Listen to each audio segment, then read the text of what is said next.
করে একটা থালি সাজিয়েছে।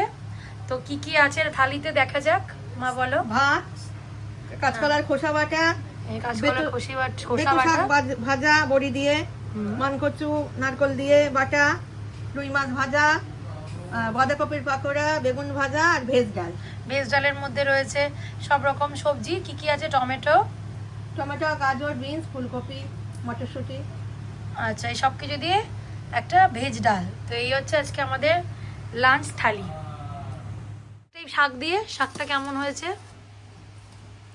বেতো শাক ভাজা শীতকালে খুবই ভালো লাগে খেতে, বড়ি দিয়ে, মুচমুচে বড়ি ভাজা দিয়ে। আর এই ডাল তো খুবই অসাধারণ, কারণ এই শীতকালে এই সবজিগুলো পাওয়া যায়, তো এই ডাল খেতে খুব ভালো লাগে। সবই শীতকালীন সবজি, গোল গোল এই সবুজ বেগুন, আর সবুজ যেগুলো হয় খুব সুন্দর, বেগুনটা ভাজা খেতে খুব ভালো লাগে। আর এটা হচ্ছে বাঁধাকপিও এই শীতকালীনই সবজি। কেমন হয়েছে? তো বন্ধুরা, বাড়িতে এইভাবে থালি সাজিয়ে আপনারাও খাবেন। আর কে কেমন থালি পছন্দ করেন আমাকে জানাবেন। আর আপনাদের পারলে আমার কমেন্ট বক্সে আপনারা পিকচার দেবেন, খুব ভালো লাগে দেখতে। তো কেমন লাগে জানাবেন। ভালো থাকবেন, টাটা।